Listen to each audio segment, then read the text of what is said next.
is all in the air there. I know that the residents there are all up in arms as well as they should be. Talk to us a little bit more about what that impact could and may be, and some of the other things you may be seeing or hearing on the ground.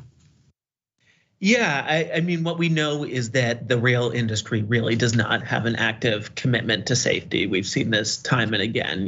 Railroad workers, it's a dangerous job. The rail unions, every time that there's contract negotiations, have broad proposals for reducing overwork, for increasing safety practices on the railroads.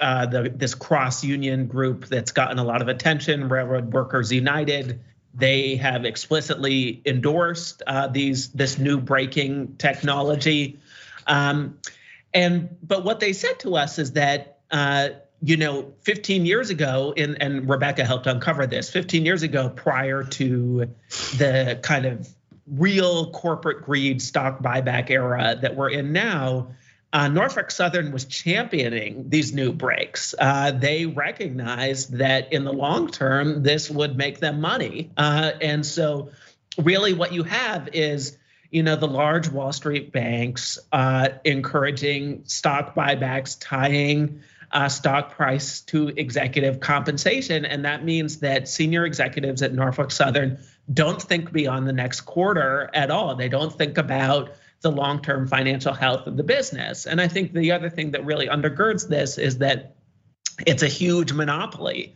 There is no, railroad, while there are multiple railroad companies, they don't compete with each other. Each one of them controls a specific part of the market. And a huge portion of their business isn't just moving supplies, it's extracting rent from owning these railroads that they also don't even maintain very well. No, they don't. And Matthew, I just want to add, I mean, when I was on the Cleveland City Council, dealt with the railroads often, and the complaints that I would hear from my residents about the fact, that point that you just made, that they don't maintain their property very well. And it was like pulling teeth just to even try to get a hold of anybody to hold responsible. So this has an impact on the local, regional, state, and federal levels of government. And your point about the money, because I want the viewers to understand this, always follow the money. Part of your reporting that you all put out, and I know that Sarota was part of this, and one of your other colleagues also was four writers of this. But then came 2017, after the rail industry donors delivered $6 million to the GOP. They stood in the way of what the Obama administration was at first trying to do in terms of changing the rules. $6 million worth of donations. So they spending this money to lobby against safety because they believe it's a better payoff. And then the other point that you were making, but instead of investing in the safety features, the 7th largest freight railroad companies in the US, including Norfolk Southern, spent 191 billion on stock buybacks and shareholder dividends between 2011 and 2021, far more than the 138 billion those firms spent on capital investments in the same time period. It is absolutely ridiculous that Congress will let them get away with this. And let's put up something really quickly from Twitterverse, and Rebecca and Matthew, I want you both to weigh in on these things very quickly. But we have Robert C. Atkinson Jr., and he puts up 14 miles from my house in East Palestine, Ohio. Norfolk Southern assures us that the vinyl chloride spilling from the tanks of this derailment train and burning and turning into hydrogen chloride as it rises in the atmosphere is basically Robert saying, they telling him it's nothing to see here. There's nothing to worry about. And then this next one from Lady Just Fed Up. People with personal chickens in East Palestine are all reporting all of their chickens are suddenly deceased, but the railroad assures everyone the plume of death from the controlled explosion is perfectly safe. So any thoughts, final thoughts about that, and what do you see happening next? Yeah, it's a pretty stunning regulatory failure. As I noted, what is so terrifying, I can imagine, for residents is that they really don't know what they were exposed to and what the long-term health impacts of that are going to be. In terms of what we might see next, as I said, we really haven't seen steps by Secretary Buttigieg, Department of Transportation, to reinstate some of these critical rules. But as Matthew just noted, there is a push by rail workers, by rail unions, and also by former safety regulators, former members of the Federal Railroad Administration, to move to force the railroads to do these kind of technological upgrades that at one point they agreed are sound scientifically and would make sense in the long run. Yeah, absolutely they will. Well, listen, we're going to have you both back, Matthew and Rebecca. We appreciate you being here. And I want to end with a tweet from More Perfect Union here. Norfolk Sutherland, the rail giant whose train derailed in East Palestine, has offered to cut the town a check for $25,000. But 5,000 people live there, so that's just $5 a person. And the company is worth $55 billion. Thank you, Rebecca. Thank you, Matthew. Thank you, The Lever, for your reporting. We are going to stay on top of this, and we're going to have these wonderful, magnificently talented investigative journalists back on Unbossed. That is our time today. I want to thank you so much for joining us. You know what I want you to do about this time. I want you to keep the faith, and more importantly, I want you to keep the fight.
It's a Friday on the watch list, you guys. How are you doing? Welcome to the show. I hope your week has been lovely. We have a few more hours to roll through today, so I'm glad you guys are with us. And since you're here, you know what? It's easy. It's free. It doesn't cost you anything. Go ahead, like. Go ahead, subscribe. And you know what? Go ahead and tell your friends. Share the stream. Let everybody know what's going on. We also put these clips up later on the watch list, also Facebook and everywhere else. Check us out there as well. Appreciate you being here. And if you're not here already, I think you'll want to be here for my guest. It's Miranda Scholl. She's a breakdown contributor all over the TYT network. Chopping up a little bit before we jumped on here. We got to get you on some other shows. I'm just saying. We love you here at the watch list. Hailing all the way from Ohio, somewhere in Ohio, but still Ohio. Miranda, how you feeling today on this Friday? I'm feeling pretty good. The weather has been absolutely delightful for February, which I know has like some serious implications for, climate change. But in the short term, it's been really nice to go outside in just a sweatshirt and soak up some sun in February. Look at this sweatshirt, soak up sun. I know we're spoiled out here. I'm glad it's happening for you guys out there. In the meantime, as we go through all of this, appreciate you being here. We can jump straight into much of this madness. The reoccurring story that's happened since the State of the Union. But I want you guys to realize this is a lesson in how you expose your political enemies when they're lying blatantly to your face. I think the president has finally figured this out. Let's go. The very idea the senator from Florida wants to put Social Security and Medicare in the chopping block every 5 years, I find to be somewhat outrageous. So outrageous that you might not even believe it. But it's what he said. I won't do it again, but I will. 12-point American Rescue Plan. If a state expands Medicaid, not Medicare, Medicaid for the poor, so low-income folks can get health care, the federal government picks up 90% cost. That's the deal, 90%. Well, guess what? State only pays 10%. It's a great deal. 39 states said, yeah, send it to us. Only in 11 states, including Florida, said, no, we don't want Medicaid. No, I'm serious. Over 1.1 million people in Florida would be eligible for Medicaid if Governor DeSantis just said, I agree to expand it. It's not, this isn't calculus. The only reason Medicare expansion hasn't happened here is politics. It's time to get this done. We could go a little bit more fire, but still, the president is now speaking again, yet another day. This time, he's speaking in Florida, in the home state of both Rick Scott and Ron DeSantis, calling out more names about their plans for Social Security and Medicare, especially after the State of the Union address, when they all booed and said, how dare you? I think they finally found an angle, at least from the Democratic White House point of view, to go on and on and on to make sure people know the reality of this entire situation. So every time these Republicans repeat the lie that they had nothing to do with this, what are they talking about? They should hit them one more time. Kind of like the way we see here. He mentioned Ron DeSantis. What was Ron DeSantis saying about Medicare and all that? Watch. Cut revenue, cut spending, and the big Pac-Man in the budget are Social Security and Medicare. What do you propose to do with those, sir? What I think we need to do for people in my generation particularly is start to restructure the program in a way that's going to be financially sustainable, both Social Security and Medicare. And I would want me kind of as a younger guy, to know that, okay, you're going to have, Medicare, but then I think I should have to also provide for myself in certain respects. And if I want kind of a really grand policy, then I should be contributing to that and over and above, what Medicare has. So I would embrace proposals, like Paul Ryan offered and other people have offered that are going to, provide some market forces in there, more consumer choice. Social Security, I would do the same thing. Social Security is actually not as bad as Medicare. Still will do the same with all of it. Social Security, Medicare, we have to privatize it. He was jumping on the Paul Ryan plan as well, which was to privatize all those programs. This is back in 2012, of course, when he's launching, his upcoming career. He was speaking to a newspaper down there in Florida. They went after even Ron DeSantis, the heir apparent to the Republican Party. they weren't done yet. This is a class in how to go about this. They also responded, the White House did, on Twitter to a Fox News tweet that is still saying the White House triples down on Biden's false claim, is what they said. The Republicans want to cut Social Security and Medicare. So of course, they point out there's this guy, I think he has an R next to his name. His name is Ron Johnson, and he's speaking literally as of yesterday about the things he still thinks about Social Security and Medicare. Yes, they played this too. Watch. That's why what I've talked about, for the first time around in 2010, I just laid out the reality of Social Security. It's a legal Ponzi scheme. It is. I mean, it's a pay-as-you-go system. And I was like, privatizing Social Security, that was like the worst thing in the world. Well, had we done it back then, Social Security might be in a more stable position for younger workers. They keep saying it. They were just booing, jeering, and looking appalled during the State of the Union. One more piece here, Miranda, because I mentioned how Fox News had that tweet. This is a chyron that they're still running. Aaron Rupar over on Twitter pointed out they're still running things like this. This is after even Ron Johnson was talking. He says Biden repeats debunked claim on Republican Medicare plan. Oh, there's a Republican that has something to say about this, but that's so much more juicy.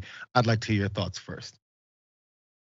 Yeah, it amazes me how Fox News can get away with absolutely blatantly lying to their viewers, most of whom use Medicaid and Social Security, and can not only lie to them, but convince them that it's a good thing to have that taken away from them. And it's incredibly frustrating to me that people who watch Fox News and the like, they're letting these corrupt, greedy politicians not only take it away from them and rob them blind, but convince them that it's a good thing and that that's something that they need to advocate for their own money being taken out of their pockets. And it is really nice to see a repeated sort of verbal offense, if you will, from Biden and from, the White House account on Twitter against it. Because you're right, they're just not called out. Democrats are so quiet and meek, and they tend to whisper from the shadows. And it's nice to see, no, this is the reality. This is what's happening. And here I'm going to give you the facts, whether you want them or not.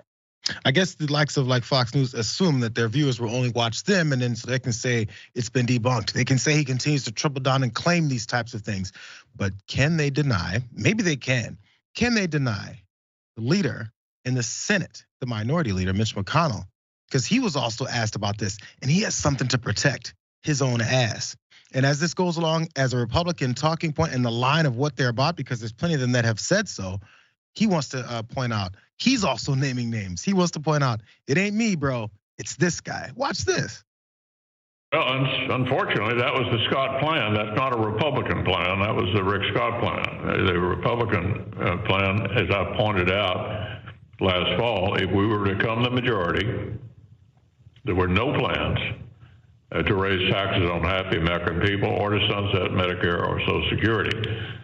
So it's clearly the Rick Scott plan. It is not the Republican plan. And that's the view of the Speaker of the House as well. I think we're in a more authoritative position to state what the position of the party is than any single senator. So Rick Scott's really not back in the fold yet after he ran against you for leadership? Well, this doesn't have anything to do with that.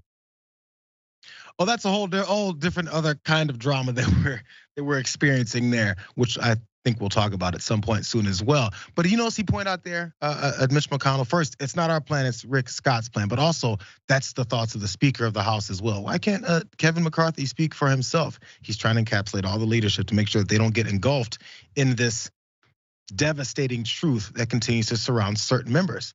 Mike Lee was also kicked off some committees, as well as Rick Scott, partially for that fight that they're having. But this is the other fun part, Miranda. I want you to see this. Rick Scott also went on Fox News. I guess he was expecting a different line of questioning because they asked him directly, hey, Mitch McConnell just called your ass out, bro. How is y'all's relationship? It looks pretty uncomfortable. Watch. Relationship with Senator Mitch McConnell. I work with all the Republican senators. I work with some of the Democrat senators. I'm going to work hard to represent my state. And I tell everybody, I'm going to represent the state of Florida. That's what I got elected to do. I mean, look, you can vote any way you want. I'm going to vote for the citizens of Florida. But are you guys cool with each other? Are you talking? Well, he just kicked me off a committee. I mean, so that was pretty petty. It's a Commerce Committee. But you're on other committees, right? I'm on armed services. I'm on home security. But think about it. I've been on the committee for 4 years. I probably ran the biggest business that anybody's ever served in the Senate. I was governor of the third biggest state in the country, third biggest economy, I think, of the country, and I got kicked off of Commerce. But I've got a relationship with Ted Cruz, who's the ranking member. I'll continue to work on all the issues I need to work on Commerce. Okay, so I'm going to say I consider the relationship right now not cool with each other. Am I right? I'm going to keep working. I'm going to keep doing my job. Okay. Bill, that is a big yes. It's very uncomfortable. It's quite fractured as well. This is what happens, Miranda. You start telling the truth. Go back to what Biden's talking about. You start telling the truth and showing the receipts, and eventually, all the bank robbers in the dark room are gonna have to start turning on each other in order to save their own ass. Yeah, it's like watching a bad breakup play out on television. That was such uncomfortable questioning, and I love that he talks about how it was petty, and I'm like, you're petty on air right now, being petty about it.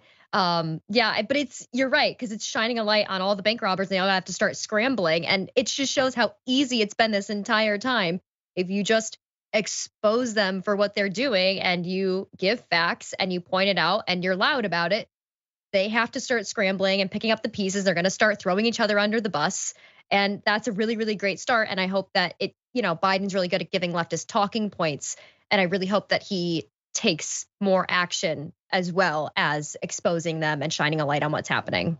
Maybe he's recognizing some of the wins he's getting here and he'll continue along that road. It's just the way to go about these types of things. Just call it out. If you have the truth on your side, it's not that hard. Speaking of truth, let's go ahead and talk about someone who has no idea what that is. One George Santos, except now Democrats openly and effectively jumping in on this time to resign, bro. Let's go. We filed in the House floor an expulsion of George Santos, of Congressman Santos. It's really important for us to recognize that George Santos is a fraud, a liar. He has lied about the most horrific shooting in LGBTQ modern history, the Pulse nightclub shooting. He's lied about 9/11. He's lied about the Holocaust. He's lied about his education. He's lied about his career. And as we all know, just recently, he's been now given classified access to important information and classified information that he should not have. I want to also note that today, myself and the two other freshman members that are LGBTQ, Congresswoman Becca Balint, Congressman Eric Sorensen, have been talking about this expulsion resolution to get George Santos out of Congress. Congressman Torres, Congresswoman Balint, Congressman Sorensen, myself, we're all LGBTQ. And George Santos, of course, is gay, we think. And he has disgraced our community. So, this has already been filed today. We already know many of those who have already asked for his resignation. And so we're going to get this onto the floor and we're going to expel George Santos. Today is the day when Democrats are bringing the fire. Jeez, there's a Representative Robert Garcia. He's leading that group of Democrats that are asking again for the resignation of one George Santos here. He represents a community that is now shaming them with his lies. So this, again, the big point about this now shift is he's now getting these classified briefings. A guy who has 4 different names and we don't exactly know who he is or why he decided to tell all these lies. Here are these 5 Democrats, as he pointed out there again. Santos' fellow LGBTQ freshman Congress members, Garcia, Becca Balint, as he pointed out, Representative Eric Sorensen, along with Richie Torres and Dan Goldman, both Democrats from New York, also where Santos is from, filed that resolution on Thursday, which for a second, you guys, made me wonder. I said, why is it such a big deal? He wants to point out we're all members of the LGBTQ community, so therefore he's embarrassing us. I was like, anybody that's in Congress should not want their colleague to be engaged in this level of lies, any for that matter, but this level of lies about who he is before he even gets in there. But what this could possibly do is force more people to think, well, it's just those gay folks, the LGBTQ folks who don't know how to be honest. People like to slap one particular kind of characteristic on a group of people because of the actions of this guy. I wonder when it's going to get slapped on Republicans. Just a little side note there. Still, Santos responded to this reporter's question about this whole thing and this resolution for his expulsion. You can imagine how defiant he just might be. Watch this. Have you had the opportunity to talk to Robert Garcia? I don't even know who Robert Garcia is. Who asked that question? I did, JC with Politico. JC, He's the I one that have has no put clue. forth the resolution to expel you. So he believes in silencing the electorate of the United States. Your That's fellow New unfortunate. York Republican Mark Molinaro said he'd support the resolution. Any reaction to that? You should ask him.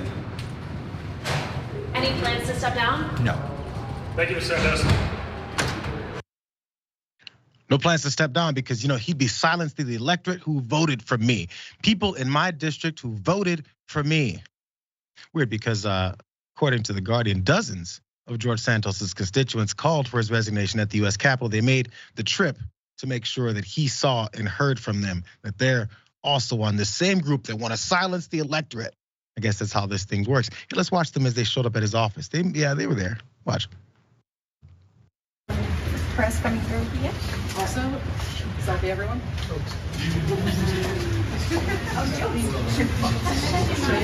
And bless everybody.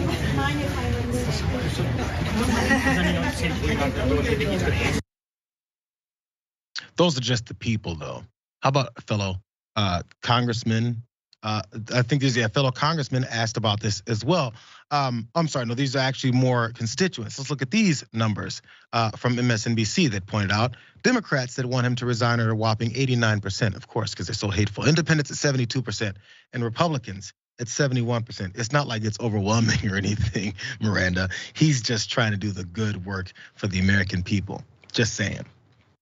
Yeah, I really want to go back to the he's gay, we think. That was my favorite part of that video because as I'm also a member of the LGBTQ community, and my very first thought when all these lies started coming out was, oh, no, because exactly what you said is just going to be associated with members of the LGBTQ community and other gay politicians, and that's definitely not true. And so I loved the whole, he says he's gay, he's lied about everything else, so we're not entirely sure. That could be a lie.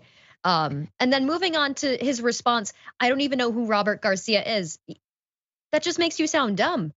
You're a politician and you don't know who the players are. That sounds like a you problem, and it makes it sound like you don't know what you're doing. You don't even know where you are or who you're supposed to be working with. And so they didn't, his constituents, they didn't vote for him. They voted for the fake him, that the persona that he projected. They didn't actually vote for him. And yeah, those numbers definitely speak for themselves. The overwhelming majority, even the Republicans, everyone's like, no, there's something wrong with this guy. We got to get this guy out of here. Except now he's getting these confidential classified briefings. I mean, just a month or two after we're seeing all the classified information that continues to be found in people's homes, former presidents and vice presidents' homes. But we don't care about that right now. Again, by the way, I did think about maybe another reasons why these Republicans, maybe ones who aren't necessarily openly calling for his resignation, maybe the reason is because they need him there in office. We know Kevin McCarthy, that's probably his point of view. But the thing is, after this, say he does resign, I think in New York, they'd have to run a special election to fill his vacancy. So there's the opening for maybe someone else that could be running that maybe has different ideological points of view that might win that seat. That just might be the problem. As we already know, that red wave didn't materialize, and the Congress is just barely in control of Republicans. Can't lose not a single other one. They actually could, but not in their mind. Let's go ahead and take this first break there, you guys. Let's get to a couple of y'all's comments after these first couple of stories. But when we come back, we're gonna loosen it up as we talked about just before we started. There's a little bit more about the battle that happened on the floor of the State of the Union, more details about something else that was possibly said instead of what Mitt Romney said to George Santos. But we got car accidents coming, we got police chases on the way, and we got people that just don't realize how to get the hell out of the way from someone who's trying to kill you in said car. Yeah, it gets a lot messier when we come back. We'll see you in a second.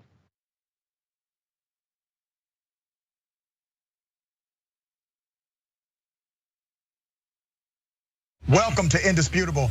I'm your host, Dr. Rashad Richard. We got a lot happening today. But what do we do on this show? We tell the truth. You know why we tell the truth? Because the truth is simply indisputable. Rashad, great to be here. Congratulations on the new show. And I gotta let everybody know that Rashad and I go way back. Here's the pattern that we see in all of these Karen stories. They think they own stuff they do not own. Now, where does that come from? I don't know, maybe slavery. Maybe they think they should still own black people. This is what happens when Karens weaponize the police. When you're used to privilege, equality seems like oppression. It hits you in a certain way when someone is holding you against your will, treating you like you're a criminal and you're an innocent person. This is something that Black people face no matter where they are. A stronger Black economy lends itself to a stronger, greater economy. Don't think it's exclusive of you, it's inclusive of you. What's your beef with critical race theory? It adds more fuel to the fire of the racist tendencies that we already have. We have a generation of problem solvers that can remedy the problem if they are properly taught what the problem is. You know who created redlining in this country? It was a white liberal. I don't give a damn who created it. If it's a racist policy, Shelley, here's what I don't know. I don't know. See, there you go filibustering, brother. You're scared of this truth, but you're gonna get it, though.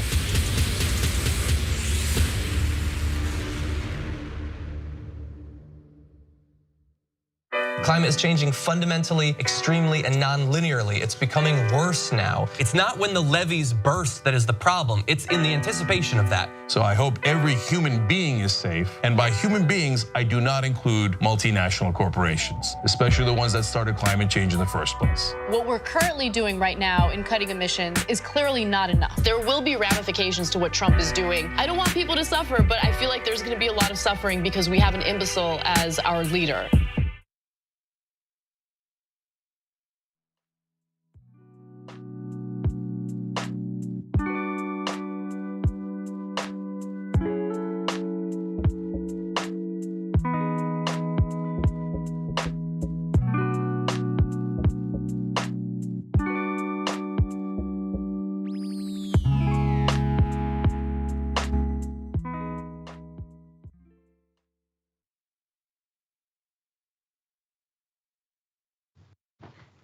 What's going on, you guys? Back on the watch list. But you know what? Just as importantly, back to you. A couple of y'all's comments here. TYT members, Funkin' for Fun, says, so glad you're on later now. My working at night has gotten in the way of watching live. Is it nighttime now when you're working? I don't want to expose you for what's happening because I'm glad you're here watching. Over on Twitch, I love you guys on Twitch. C Prince Reborn Dragon says, JR time. Absolutely. Appreciate you guys being here. Felicity91, yay, Miranda is here. About time you guys get to my guest. She's awesome. And yes, she's still here. Wheelie Snarky Dragon says, JR, my first day back in chat, your show is always a pick-me-up. Even after those stories, I mean, I guess there's a little bit of positive news from Democrats in their response to everything that's going on with these lies. But we're gonna get messy in just a couple minutes. I hope it stays fun. Cody the Epilepsy Dragon says, good evening, JR. That's a dope hoodie. Love it. Yeah, SpongeBob, he's fun. Patrick is quite awesome as well. Haven't watched that show since college. Yes, I watched it in college. Over on YouTube, you guys, the Black Basketball Channel with Zen Master. It's a lengthy name, I like it though. JR still making beats on his PS5. Was I? Yeah, I gotta review what I've maybe told you guys about myself. Daniel Roman also on YouTube. Yeah, this time slot is weird, but I love me some JR show. Appreciate you as well. Lastly, there's this woman named Bessie Jackson. She says, good afternoon, my son, my son. Hi, Ma. Sorry, I didn't say that off the top, but still hi. Okay, let's get to this next story though, you guys. One last part about this exchange with George Santos, I promise. At least I hope it's the last time we have to mention him because he should be getting the hell out of office. Let's watch this. Well, I'll put it this way. It's not meant for television what I said back to him. But I can tell you one thing. He did hear me. And Kyrsten Sinema, as she was walking by, the senator from Arizona, she said something to the effects of hang in there, buddy, or something like that. I said, thank you, Madam Senator. She was very polite, very kind-hearted, as I've learned to see her. She's a good person, unlike Mr. Romney, who thinks he's above it all and is in a whole almighty white horse trying to talk to us down on morality. Do congressmen and senators really talk to each other like that when they're not in front of the camera and at the microphone? Well, thank you, Madam Senator. No, you say, what's up, Kyrsten? Thank you. I don't know, maybe they do. Maybe they're super formal even off camera. Still, George Santos there recapping more of this back and forth exchange with Mitt Romney. I guess he's still upset about it. After Mitt Romney told him to get his ass in the back of the room and maybe sit down and be quiet because nobody wants you here. Yeah, it was pretty rude, but I think it's what many people are thinking. In swoops Kyrsten Sinema. I'm sorry, I was gonna say Democrat, independent from Arizona.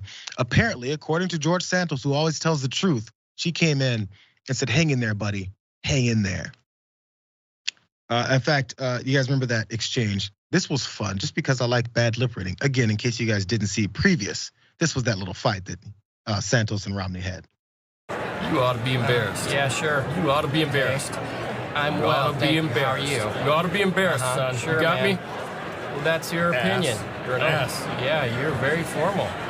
Quite a gentleman, aren't you? He didn't call him Mr. Senator though, so I guess it's just not valid. Still though, this accusation for the Independent, Kyrsten Sinema, her people denied it. Manu Raju tweeted this out because he speaks to everyone. George Santos said in an interview last night that Kyrsten Sinema during the State of the Union said something like, "Hang in there, buddy." I said, "Thank you, Madam Senator." That she was very polite and very kind. Sinema's office says this exchange never happened. In fact, this is a lie, is what Sinema's spokesperson told Manu Raju. That ain't happening. Now, this is the problem I have, Miranda.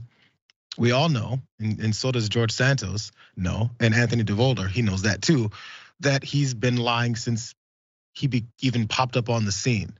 Kyrsten Sinema's not that trusted either, but the one thing that she does do is she tells everyone just how much she's flipping and flopping and going the opposite direction, looking to derail the president's agenda after she's fooled enough constituents into voting for her, thinking that she was actually looking to represent them. But since that's not happening anymore, no one really can tell. And maybe this is the most, I guess, strategic lie potentially that Santos could tell, because who knows? Yeah, maybe he tried to like tone it down a little bit. And if he lied about something so small and innocuous that no one would notice. But imagine having such a sleazy and putrid reputation that someone like Kyrsten Sinema, the idea of even being nice to you is like, no, that's lies. I want it struck from the record. Like it's something that you would never think to come out and say, no, I never said that. But to be like, no, I was never nice to him. That did not happen. It's just imagine how much that should hurt him to know that Kyrsten Sinema says like, no, I didn't say hang in there. I said nothing nice. Horrible person. I said hang out in the back, bro. He misunderstood me. I said hang out in the back. I was trying to agree with Romney. It just might go that direction. You know, this is the one side note I have as we wrap this part, because look, yes, I'm tired of Santos. But I wonder, as he's getting, you see the press run into him at elevators. That's not the first time I've seen him chasing him into an elevator. Outside before he jumps into a car. Every 5 seconds, it's, are you gonna resign? Are you a liar? What about that lie? Hey, so-and-so hates you. The fourth person hates you. Your constituents outside chanting your name. All this stuff is happening. And I was like, is he reaching a breaking point? Because of course he's defiant to everyone's face on Newsmax and everything. But when he's by himself, when he's just with his staff, is he like, yo, we have to maybe go a different route? Sometimes as the popularity continues to destroy you, or the lack of popularity continues to destroy you, maybe you're starting to feel the effects. I wonder what his mental state is, all that stuff, because it's getting pretty mean, I guess for good reason. But is he gonna survive that? We'll see. I don't know. He looks kind of sad. Maybe Kyrsten can help him. Okay, fine. Let's go on to this next part, because in the Tennessee House, they were debating more rules over controlling folks' lives, but Matt Walsh was in there to talk about it. Let's watch. Can you give us a summary of your educational background or your healthcare education? I didn't go to college, but I did go to school long enough to learn how to read, so I can read the data for myself, and that's exactly what I've done. And for what purpose do you conduct your research and use this brain of yours? I use it for the purpose of trying to protect children from being castrated and mutilated. You don't use it to get clicks? Well, are you using it right now to try to get clicks with this interaction?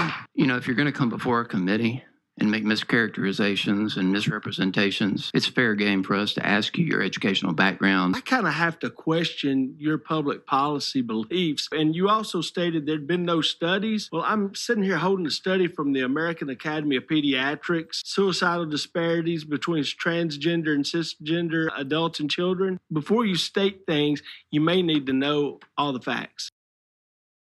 They're throwing facts at him in the state House and Senate in Tennessee as they're debating whether or not to ban gender-affirming care for minors. So I guess the Republicans here in this House invited Matt Walsh in, because he's always talking about it. He's quite obsessed with it though.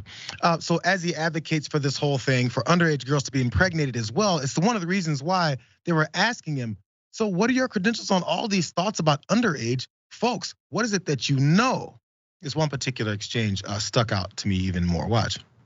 on your blog. At about 16, you're an adult who's mature and can make decisions. You're that at 16. I don't care what anybody says, even going so far as to say when you're 16, you should be married and pregnant. 16 is an adult in your view. Why does this bill have minor defined as 18? I was a radio host 13, 14 years ago in my early 20s. It's also not an accurate reflection of what I actually said. I was talking about the fact that people tended to marry young historically, and that's all that was about. How does that relate to this? To all of a sudden act like this phenomenon of girls getting pregnant at a young age that we consider young, 16 or 17, to act like it's a new thing is ridiculous. It's always been that way. Girls between the ages of like 17 and 24 is when they're technically most fertile. Recently, in the last 30 years or so, we decided that's way too young to start a family. So what I'm saying is that the problem is not per se teenage pregnancy, it's unwed pregnancy. That's the problem in society. Question asked and answered there all in the same clip. He says, I'm not sure what this has to do with going on now. The fact that I was talking about that 20 years ago as a radio host and it was taken out of context. Of course, that's always the line, but immediately goes to Matt Walsh, then talking about just how the problem with society now, not 20 years ago, whenever he was on radio, but now is the problem that these pregnant teenagers are not married. That's the problem. They're supposed to be married by 15 because, that whole thing about their anatomy and how they should be having babies as teenagers is actually connected to weddings and marriages, not connected to the impregnating part. Still, who cares? He's just talking. So he also, as he went on Joe Rogan's show, this is another example of his extreme knowledge on the subject, specifically about what's going on with kids and gender affirming care. The numbers are off the charts if you listen to Matt Walsh, but you probably shouldn't because they showed just how wildly incorrect he is. Watch. How many people have had this done? Depends on what. I don't think we have exact numbers, but if we're talking about the drugs, millions. You're talking about hormone blockers? Yeah. Millions of kids have been on hormone blockers, really?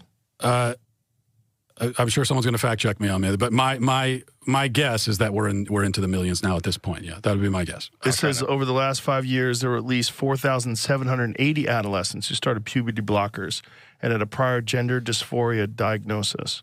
This says it's kind of undercounted, but that would be a big undercounting. Less than 1,000 people a year. Yeah. Yeah, I would guess, hundreds of thousands at this, but I could be wrong. Million sounds great. Yeah, I could be wrong. Yeah. The Media Matters will have fun with that clip. They'd have fun with it because it's truth about what you're about. Miranda, it's almost like as uncomfortable as that Rick Scott clip that we did earlier. It's hard to top the Rick Scott clip, but if anyone can do it, it's Matt Walsh, and he showed us that he does have that ability. Yeah, I love that his claim that it's taken out of context, and then you give the context, and the context is just as bad as what was taken out of the context. Context didn't help at all. Matt Walsh is a walking embarrassment, and I'm really glad that multiple people got to spit facts at him on camera for us to see. I think he's used to talking to his audience, which I'm sure are very simple-minded. He can say whatever he wants and spout whatever fact he wants to spout. And when you talk aggressively and say everything like it's an edgy slam poem, you can probably get those people to believe whatever you have to say. But then you go into real life and you forget that other people have brains and above a 9th grade reading level. And they also have studies that you claim aren't there. And so it was really, it was delightful to see him, get that handed to him. The thing is, it's not hard to find out the real numbers behind your issue. You could even say, look, I think the number was 3,700, something like that Joe Rogan read to him there. You could even say that's 3,740 too many, But when you start tossing millions, and then after hearing the number of about 3,700, you then go, I would guess it's hundreds of thousands. Well, I guess you continue to guess wrong, bro. It's just an exposure of exactly how the information process works. It's just throw something out there as long as it's scary. Yeah, you could be. You are wrong. We just gave you the real number. You're wrong. I have a couple of the real numbers because this is the other part about this. As long as you can act like you're the guy who's this moral, you have the moral compass on protecting children. He's looking to protect children. I don't listen to the Matt Walsh show every day. In fact, I never listen to the show. I wonder, maybe someone can tell me how often he talks about how often children are killed per year in the United States by gun violence because he's looking to protect children. Let's look at a couple of these numbers. You guys, this isn't necessarily that. I looked it up. So from 2020, by the way, the United States is number one as far as children dying of firearm deaths. It has surpassed car accidents and other kinds of accidents. In 2020, it was 4,357. That's more than that other number. That's per year. In 2021, it did drop a little bit. According to the New York Times, they point out it's 3,597 children died by gunfire. Weird how that works. Is he talking about that every day? Was he talking about every time we see another school shooting because he's looking to protect children? It's almost like it's not about children. It's about particular things that you want to scare people into believing are true. So you throw the number of millions up there. It would sound worse if I said, you know what, I think about 1 million children die of gun violence every year. And if I'm wrong, and then we look down and we see about 4,000 and then 3,600 the year after, that would sound really weird. But when we hear these numbers for real, yes, 4,000 children dying of gun violence is a problem. And it's not changing. In fact, it fluctuates and it's shooting up as of recent years. Do we care yet? Is it really about the children? Not really getting to look that way. No, and his definition of children changes anyway. I mean, it's 16 is a child when we're talking about, being able to transition and being able to take hormone blockers. But 16 is not a child when he wants you to get married and get pregnant and start a family. So it's not, he can't even decide what his definition of child is because it changes to fit his needs so constantly. I'm trying to figure out why though. What does that win? What's the end game? We know why Ron DeSantis is trying to change education in Florida so people don't see the the reality of our history. We know stuff like that because they don't want people to be educated. They want the policies to change. They don't want things like that to care. They don't want society to actually see some level of equality. We get that. What's the objective here? He wants more pregnant teenagers? This is weird. How does that fill his happy jar? It's almost, I can't imagine. And so, yeah, I'm having the same problem you are where it's why? Why do you want this so bad? And one of the only things I can come up with is, well, he's committed to the bit and this is who he is now and he has to defend it. Or, maybe as he gets older, he wants to continue to go after young girls and for himself. And he just wants that to be socially acceptable. And that's the right he's fighting for. Well, there's some rights in Singapore. I was going to skip this video, but now since we're asking the question, maybe this is the answer. Watch this, Sat 4. You seem to have started this, so you have no medical background, correct? No. You're trying to address good public policy, correct? Yes. I just have to question, some of your public policy. Singapore is able to have nice things in part because they execute drug dealers by hanging and arrest even petty vandals and thieves and beat them with a cane until they bleed. We don't have nice things here because we aren't willing to do what is required to maintain them. It was a very Donald Trump like tweet comparing to other countries with brutality and saying like, why don't we do it? That's the reason why we have a problem. Americans suck. It's a good political line. Okay, fine. Let's go to this next story. I told you guys we're getting a road rage. I told you it's gonna get messier. It's time to get messy. Go. Hey, this lady just hit us. She hit the van. Ooh, look at her. Look at her. She getting crazy. She getting all crazy. Look at her.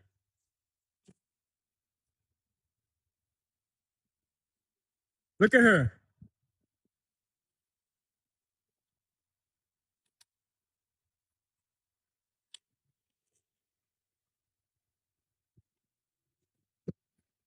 She going all crazy. She hitting every car. Move.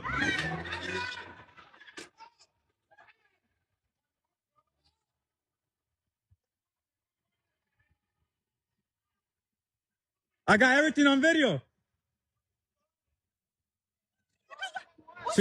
She's crazy. She hit us over there too.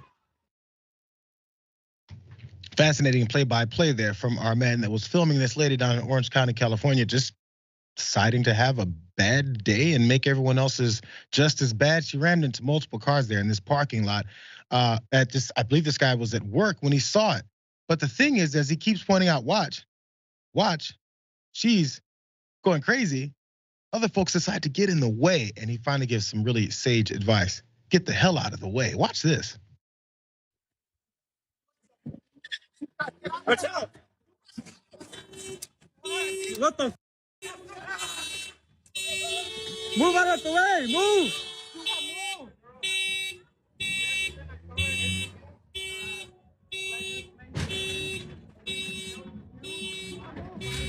Move out the way.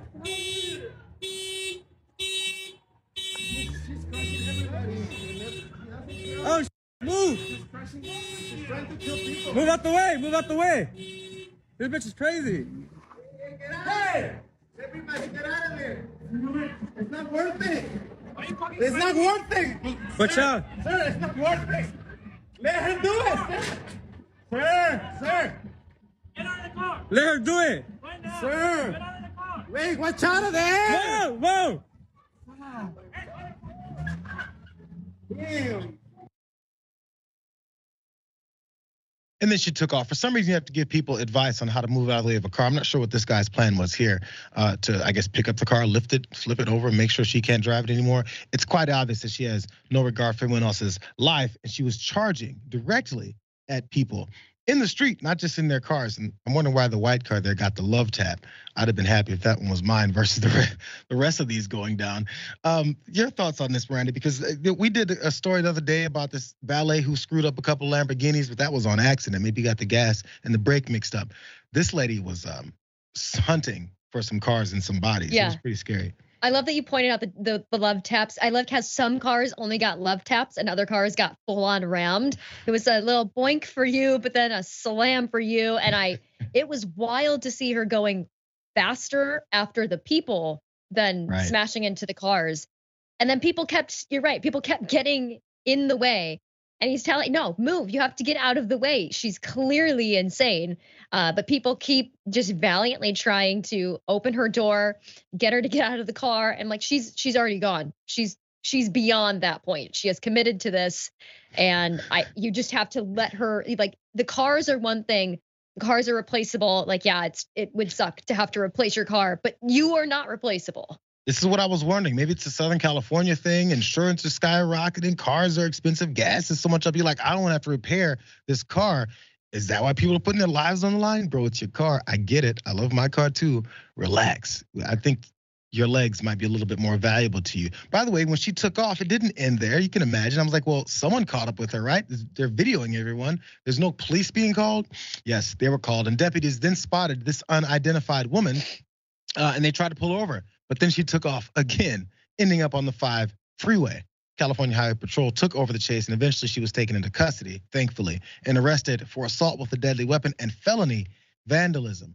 And fascinatingly enough, no injuries were then reported from that. Here's that very high-speed chase that the police were conducting on the 5 freeway as she took off. Watch.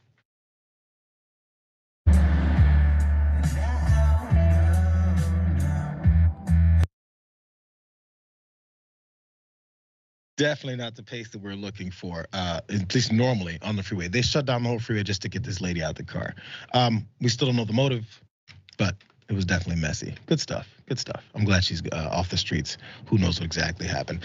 Let's go to this next story, you guys. If you're in the fashion world, Miranda, I hope you are. Maybe you can explain this latest potential trend. It's almost here.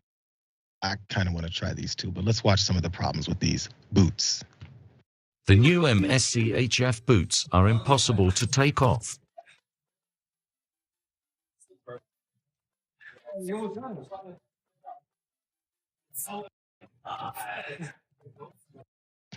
It's a new fashion brand, MSCHF. It may not be that new actually, but these pairs of cartoonish looking red boots are new and they're sweeping influencers and maybe a couple of few celebrities as well. That's how things take off. But first, let's look at how they model these things. They definitely don't show this aspect of it. They show the fashionable aspect of it. Watch this.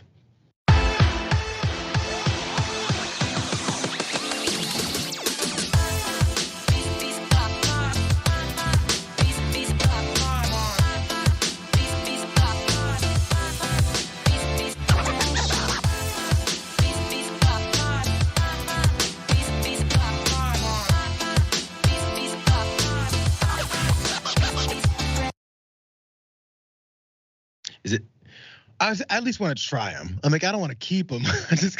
I start off by hating these boots. I'm starting to think it's just, I do cartoonish things with clothes sometimes. I mean, it's pretty obvious. But still, this is kind of fun. But this, again, you thought that first problem was a fluke? No, folks are posting things like this. Watch this one again.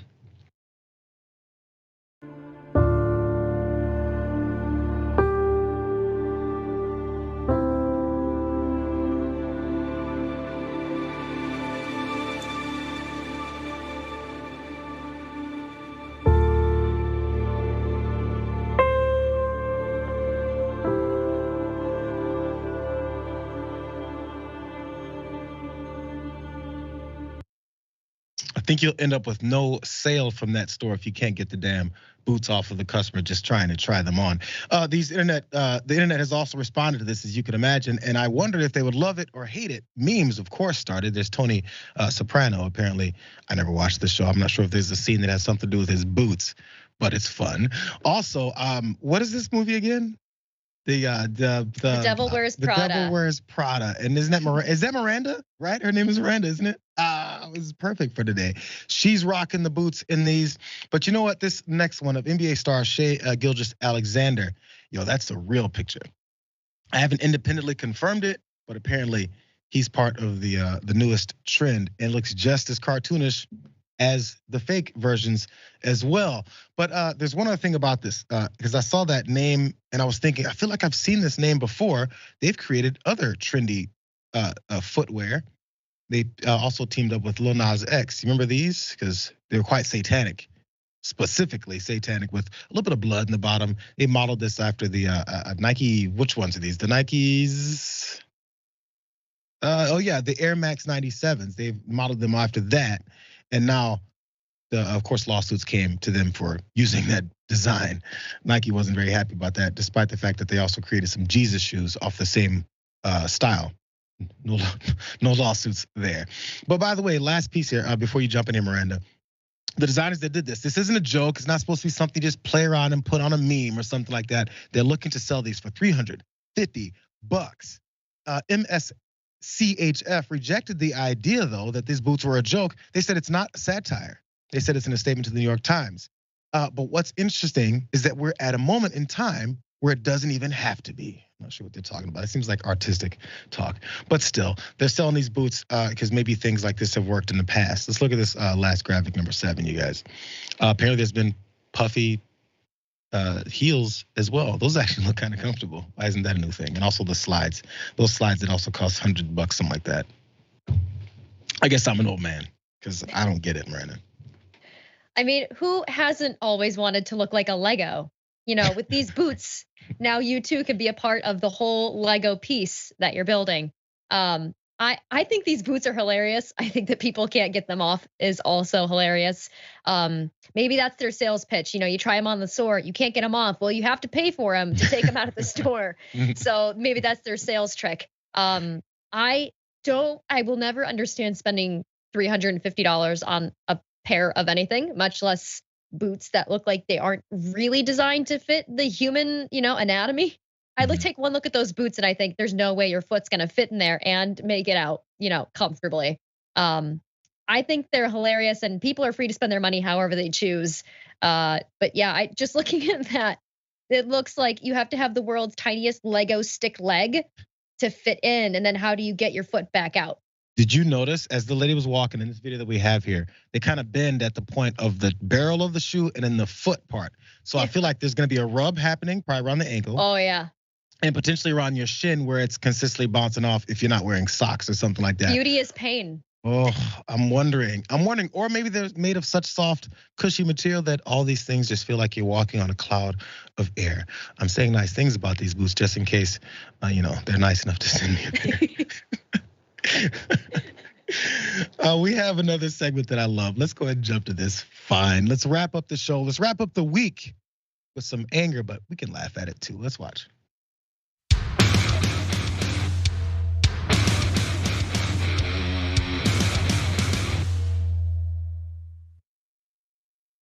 How about you step down here and I'll talk to you? All right, then. Dumbass.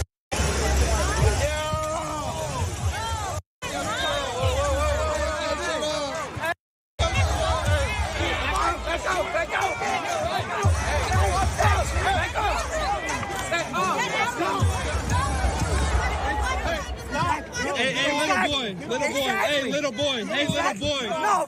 Little boy. No. Hey, little boy. No, hell no. I ain't done shit. I ain't done shit. You hit me first, right? You hit me done first. Is that your No. Well, now he's pinned down. A fight broke out at a Dallas Stars hockey game, and our young gentleman there that got pinned down, he did toss around the N-word, and that's what caught him that shot. 2 quick rules when you're about to get into a fight. I feel like I've said this before. If you shove first, be ready for a swing. So don't just shove and stick your face out. And number 2, if you say, get down here and show me, be prepared for the person you're shouting at to show you. Because as the saying goes, he effed around and then found out he wasn't prepared. But you know what? Number 3, I'll add one. My man took a shot. He popped right back up. That was solidly in the middle of his face. What he also took, though, was a bit of a stroking of his hair, as they called him, little boy. This was embarrassing on top of that cake. Let's watch that. Hey, little boy. Hey, little boy. No. Little boy. No. Little boy. Why is he stroking his hair like that? It's odd. But you know what? Again, I talked about, I took that shot. The sequence of screenshots from this video actually do show my man's got a bit of a chin. Maybe it was a nose and maybe it was a cheek. It was all that. But he did pop his ass right back up. Hey, get him on the ice. Maybe he can contribute to the team a little bit, though. Still, this was a fight over seats. He did get kicked out of the stadium. Watch the end of this.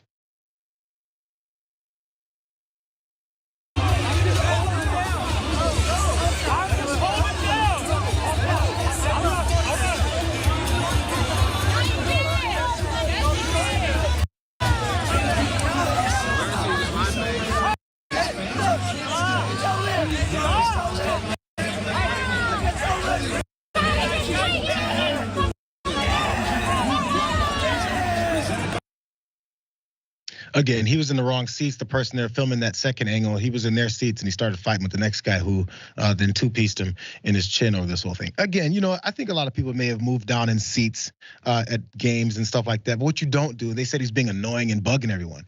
You might want to keep a low profile and hope that you just kind of fly under the radar and no one notices that you're in the wrong seats. I'm not going to ask you, you've been in the fights, Miranda. But still, first thoughts on this. Of course you haven't. You don't know that.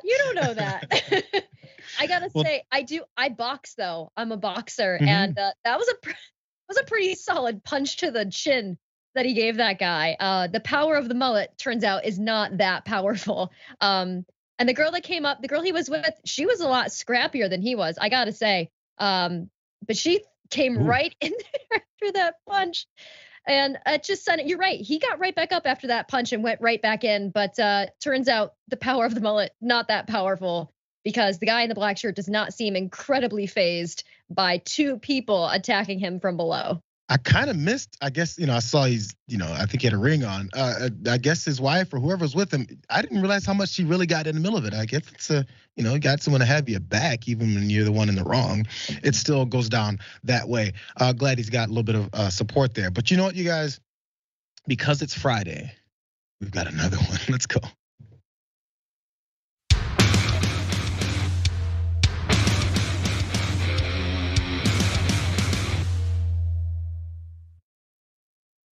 Pay you to get out of jail. How's that? They're not going to take us to jail. Well, they will. No, they're nice supposed to leave. No, they won't. Kids. What's that? Let kids be kids. Better than being. Hey, you can't be. There's no rollerblading or skateboarding in the square. Oh my God, get a line. Hey, go you get a line. You bitch. Thank you. Eat this right here. Thanks. So guys, come on. I'm just as grumpy old man as the next grumpy old man, but this guy's complaining about kids in this lot that are skating, rollerblading, one of these things. The age-old fight. The old guy doesn't like you skating. We told you the rules in this plaza, son. Get out of here. And then I guess a lady comes in, she's tired of his shenanigans. One more time though, because he shifted from, hey children, stop with this madness, to directing all kinds of disgusting, vulgar language towards her. But then he came right back to his calm approach. Watch that part again. Do you guys notice this? Thank you. Eat this right here. Thanks. So guys, I hate to laugh at such vulgarity though, but I'm glad that you're laughing harder. It makes me feel better. Oh, what I've learned from these videos is that Karen is a state of being. It's a power that you can wield for good or for evil. Mm-hmm. And it's often used for evil. And that's why men can be Karens. And that's why this guy is an evil Karen. And then you see the power of a good Karen. It's just an energy that's directed coming from this woman from the side. And it's just like an equal match. And the kids are backing away slowly. And you're right. When he just like directs his energy at her and then comes back, he's like, so kids, guys, you can't be skating here. Luckily, it wasn't an actual physical fight, of course, between this guy and this woman, but it was a pretty disgusting altercation. I like this one comment. I want to read this before we get out of here, you guys. Brett Campbell, a TYT member, AKA Dragon My Ass, says, I'll opt for the Mickey Mouse gloves when I want to look like a cartoon character. Thanks. And it gave me a great idea. Imagine you someone can put them rocking together. The boots and the gloves. This is boots dope. and the gloves. You can get the Mickey Mouse gloves probably at your local Disneyland or Disney World if you're in California or Florida. I assume so. What was it you said to me? Emily just wrote something to me. I missed it. $20 for the gloves? Maybe we should do that. I'll figure out what she's saying in a second. Brett Williams says we need to see Iderola with a mullet. He's getting there. He's getting there, guys. I think that's where he's shaping it towards. Mitchie Dahl says, what is that haircut? Yes, back to our friend at the Stars game. Cheesecake Brownie, I can just see someone trying to run in these boots with pants without a belt falling off their behind. That is not that is funny. It might be. Depends if you want to see it. Lastly, overall, Brett Williams over on YouTube says we need to see Iderola with that mullet. That's what we just pointed out. Glad to have you with us, Miranda. Thank you for joining me on this Friday, the first week as we come to this time slot. Hope to see you here again. Hope it works out for you. Fun times. Also, you guys, thank you for joining me. I will hang around for the second hour of the Young Turks. Coming up next, power panels all over the place. I'll see you guys in about an hour. We'll talk soon.